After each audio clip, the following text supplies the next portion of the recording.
दर्शकों नमस्कार, मेरा नाम है मनीष कुमार सिंह और आप देख रहे हैं 4 पीएम। आपका स्वागत है। दोस्तों, महाराष्ट्र की सियासत में ये क्या हो रहा है? ये सवाल आप भी पूछेंगे जब अभी 2-3 लाइन में आपको खबर बताऊंगा आगे की। जी हाँ दोस्तों, मंत्रालय के सामने जंजीरा बंगलों में एकनाथ शिंदे की शिवसेना के तमाम मंत्री खबर है कि इकट्ठा हुए थे, उनकी बैठकें हो रही थी।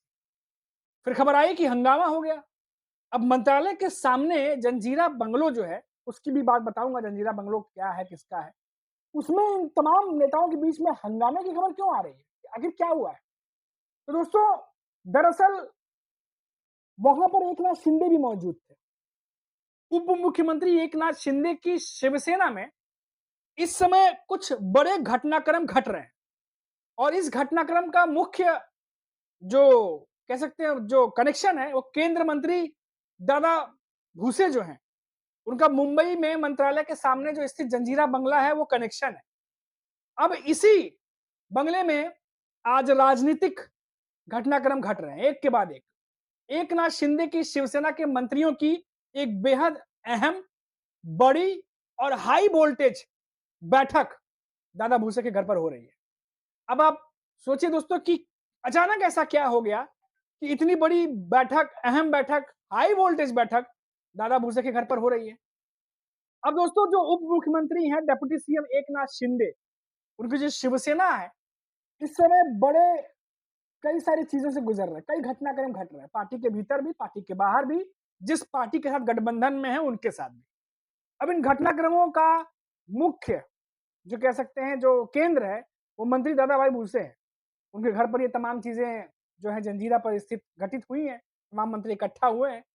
अब राजनीतिक दृष्टिकोण से देखा जाए तो यहाँ पर बहुत सारी स्ट्रेटजीज बन रही हैं, क्योंकि पिछले जो 6-7 महीनों में जो गुजरा है एकनाथ शिंदे की शिवसेना पर, उसको लेकर के आगे की रणनीति पर चर्चा हो रही है। ऐसी खबरें निकलकर सामने आ रही है। हालांकि अभी तक किसी नेता ने ऑफिशियली कुछ बयान नहीं दिया है। अब एकनाथ शिंदे की शिवसेना के मंत्रियों की ये जो अहम बैठक है, हाई वोल्टेज बैठक है, इसमें आगामी निकाय चुनावों की किस तरीके से रणनीति होगी, उसकी क्या पृष्ठभूमि होगी, इसको लेके भी माना जा रहा है कि बहुत महत्वपूर्ण चर्चा हो रही है। खबर है कि एकनाथ शिंदे इस बैठक में अपने मंत्रियों का मार्गदर्शन कर रहे थे, क्योंकि वो सीनियर नेता हैं, प्रमुख है शिंदे गुट के, तो वो तो करेंगे। अब दिलचस्प बात क्या है दोस्तों?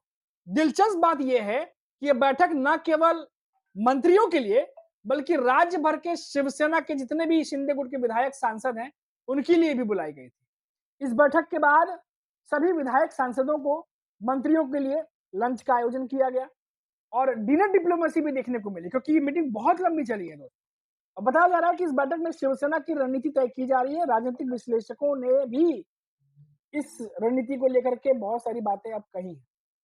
अब दोस्तों देखिए, ये बैठक क्यों अहम हो जाती है? 2024 के विधानसभा चुनाव के बाद एकनाथ शिंदे और उनकी जो शिंदे गुट है, शिवसेना है, उसको हाशिए पर ढकेल दिया गया महाराष्ट्र की सियासत में, ये सभी जानते हैं। डेप्यूटी सीएम बनने के बाद देखा गया कि उनका जो कद है वो पहले जैसा नहीं रहा और इस बात को नहीं एकनाथ शिंदे पचा पा रहे थे, ना ही उनके पार्टी के नेता।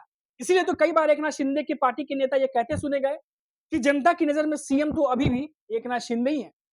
और लगातार जो तल्खियां थी वो तो हम आपको बताते ही रहे, लगातार तमाम खबरें आती ही रही कि किस तरीके से देवेंद्र फडणवीस और एकनाथ शिंदे के बीच में दूरियां बढ़ती चली गई, तल्खियां बढ़ती चली गई दोनों पार्टियों के बीच में। लेकिन कह सकते हैं वो कि कुछ कहा भी नहीं जा सकता, कुछ किया भी नहीं जा सकता, वैसी वाली स्थिति दोनों के बीच में बनी हुई है। अब महाराष्ट्र की राजनीति में इस समय पर्दे के पीछे कई घटनाक्रम हो रहे हैं। स्थानीय निकाय चुनावों की तैयारी में हर पार्टी जुटी है। विपक्ष सत्तारूढ़ जो महागठबंधन है, सरकार को घेरने का कोई मौका जो है नहीं छोड़ता, छोड़ेगा भी क्यों, विपक्ष विपक्ष है। साथ ही महाविकास आघाड़ी के घटक दल आगामी चुनाव अलग अलग या साथ मिलकर लड़ने पर मंथन कर रहे हैं।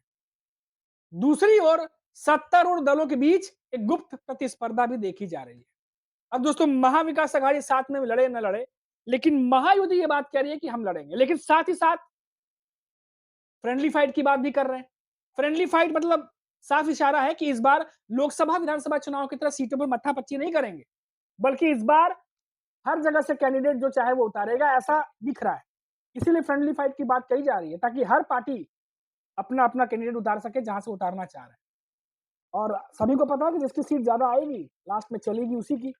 और महायुति के भीतर प्रतिस्पर्धा इसीलिए है क्योंकि विधानसभा चुनाव में जो कुछ भी हुआ उससे न सिर्फ एकनाथ शिंदे बल्कि अजित पवार को भी इतना समझ में आ गया होगा कि ज़्यादा सीटें अगर लेकर के हम बैठे, तो ही हमारी बात जो है वो पार्टी में मानी जाएगी। हालाँकि अनुभवी नेता हैं, ये बात पहले से भी जानते होंगे। लेकिन समय के साथ नेगोशिएशन नहीं कर पाए उस तरीके से बार्गेनिंग तो क्या कर सकते हैं। बीजेपी आज बड़ी पार्टी बनकर बैठी है। राजनीतिक गलियारों में चर्चा है कि महायुति में एकनाथ शिंदे को हाशिए पर रखा जा रहा है अभी भी, और दूसरी ओर एकनाथ शिंदे की पार्टी में भी कई घटनाक्रम घट रहे हैं और पार्टी पार्टी के बाहर भी घट रहे हैं। अब शिंदे के नेतृत्व में आज की बैठक में क्या फैसला होगा, क्या चीजें निकल कर सामने आएंगी, ये तो देखना महत्वपूर्ण होगा ही। और साथ ही साथ ये भी देखना होगा कि इस बड़ी बैठक का, जो शिंदे गुट की आज हो रही है बड़ी बैठक, इस पर महायुति के भीतर क्या इसका असर पड़ता है, बीजेपी के नेताओं के खासतौर से। क्योंकि आजकल बीजेपी के नेता और एकनाथ शिंदे के शिवसेना के नेता कई बार एक दूसरे को पसंद नहीं करते, ऐसी भी खबरें आती रहती है। अभी अमित शाह आए थे तो शिकायत वगैरह भी कर दी गई थी एक दूसरे की, ऐसी भी खबर थी। अब इस बीच विपक्षी दल में भी हलचल तेज है। वरिष्ठ नेता शरद पवार की पार्टी ने आज एक कैंप आयोजित किया। यह भी जानकारी है कि इसमें वोट चोरी के मुद्दे पर चर्चा हुई है। अब शरद पवार वोट चोरी के मामले में अपने पार्टी के भीतर चर्चा कर रहे हैं, तो क्या जिस तरीके से बिहार के चुनाव में वोट चोरी का मुद्दा गरमाया हुआ है, क्या शरद पवार ऐसी रणनीति तैयार कर रहे हैं कि महाराष्ट्र के भी यहाँ के लोकल चुनाव है उसमें इस मुद्दे को लेकर के बीजेपी को घेरा जाए? क्योंकि मात्र इस चर्चा भर से महायुति खासकर बीजेपी बीजेपी के कान खड़े हो गए हैं कि शरद पवार क्या इस मामले पर चर्चा कर रहे हैं महाराष्ट्र में अपने पार्टी नेताओं के साथ, करने क्या वाले हैं। दूसरी ओर शिवसेना ठाकरे समूह में भी बैठकें हो रही है। पार्टी प्रमुख उद्धव ठाकरे के नेतृत्व में हाल ही में जिला प्रमुखों की एक बड़ी बैठक हुई। इस बैठक में उद्धव ठाकरे ने अपने जिला प्रमुखों को कुछ महत्वपूर्ण निर्देश दिए हैं। अब इसके बाद, उस निर्देश के बाद शिंदे गुट में हलचल जो है वो बढ़ गई है, और इसीलिए सुनने में आया था कि पिछले कुछ समय से एकनाथ शिंदे अपनी पार्टी के भीतर कुछ संगठनात्मक चेंजेस भी कर रहे हैं। अब इसीलिए कहा जा रहा है दोस्तों कि ये जो आने वाला समय है, ये बहुत ही ज्यादा हलचल मचाने वाला है। अब आपने देखा कि एकनाथ शिंदे की पार्टी की कैसी भयंकर तरीके से मीटिंग चल रही है, हंगामे भी हो रहे हैं, लंच भी साथ कर रहे हैं, बहस होने की भी खबर आ रही है, लेकिन क्या नतीजा निकला है ये अभी तक सामने नहीं आया। लेकिन हमारी नजर बराबर बनी रहेगी। लेकिन अब ये देखिए कि ये जो प्रतिस्पर्धा की बात हो रही है, जो प्रतिस्पर्धा देवेंद्र फडणवीस और एकनाथ शिंदे के बीच में चल रही है, अब एकनाथ शिंदे की शिवसेना ये चाहती है कि, क्योंकि जब शिवसेना अलग अलग हो गई है तो एकनाथ शिंदे के पास एक बेहतरीन मौका है कि अगर वो ज्यादा सीटें निकाल कर आते हैं तो महापौर अपनी पार्टी का बनाए। उनकी पार्टी के नेता चाहते भी यही है, लेकिन बीजेपी ये नहीं चाहती। बीजेपी चाहती है कि महापौर की सीट पर बीजेपी का जो है वो कोई बैठे। लेकिन इस बीच में उद्धव ठाकरे, दोस्तों उद्धव ठाकरे की शिवसेना हमेशा से बीएमसी चुनाव, निकाय चुनाव में हावी रही है, और इस बार भी उद्धव ठाकरे की रणनीति लगातार बन रही है। आज भी खबर आई है कि कई बैठकें हुई हैं जिला प्रमुखों के साथ में, और जो तमाम शाखाएं हैं उनको डेली उद्धव ठाकरे दिशा निर्देश भेज रहे हैं, रणनीति तैयार की जा रही है, और जैसे जैसे रणनीति आगे बढ़ रही है, महायुति के भीतर खलबली मस्ती चली जा रही है। तो क्या भीतर भीतर जो सरगर्मियां हैं वो इसीलिए बढ़ रही है? क्या एकनाथ शिंदे की ये बड़ी बैठक इसीलिए हुई थी?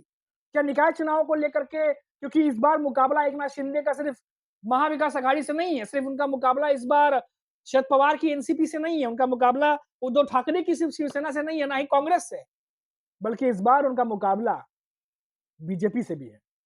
गठबंधन में शामिल, महायुति गठबंधन में शामिल पार्टियों से भी है, क्योंकि पहले ही देवेंद्र फडणवीस ने कह दिया है हम तो साथ ही लड़ेंगे, लेकिन किसी सीट पर सहमति नहीं बनती है तो फ्रेंडली फाइट के लिए भी हम तैयार हैं। और ये इसीलिए कह दिया गया है क्योंकि लोकसभा चुनाव में भी सीट बंटवारे को लेकर के बहुत ज्यादा फसीयत हुई थी, विधानसभा में भी सीट बंटवारे को लेकर बहुत फसीयत हुई थी, और एकनाथ शिंदे के बार्गेनिंग नेगोशिएशन की वजह से देखा गया था कि बीजेपी के नेता बहुत परेशान हुए थे। और इसीलिए इस बार कोई भी पार्टी मातापच्ची नहीं चाह रही है। जिसको जितनी सीटों पर लड़ना है, हो सकता है कि ऐसी रणनीति तैयार हो कि अपने उम्मीदवार उतारे, जो ज्यादा सीटों पर जीत के आएगा महापौर उसकी पार्टी का बनेगा। और ऐसी ही रणनीति जो है इन दोनों लग रहा है कि महाराष्ट्र की सियासत में चल रही है। नहीं तो मंत्रालय के सामने ये जो बंगलो है जहां पर हंगामा हुआ है, जो जहां पर एकनाथ शिंदे की पार्टी के जंजीरा बंगलो पर जो मीटिंग हुई है, इस मीटिंग में जिस तरीके से खबरें आ रही है निकल के, इसमें कोई दो राय नहीं है कि कुछ तो बड़ा पक रहा है, कुछ बड़ा खबर जो है वो शिंदे गुट से आने वाला है। और क्या होगा वो खबर, हमारी नजर बनी रहेगी। लेकिन वो खबर अगर आपको जाननी होगी तो 4 PM महाराष्ट्र को सब्सक्राइब कर लीजिएगा अगर आप चैनल पर नए हैं, ताकि जब हमारी वीडियो अपलोड हो तो उसकी नोटिफिकेशन आपको मिलती रहे। नमस्कार।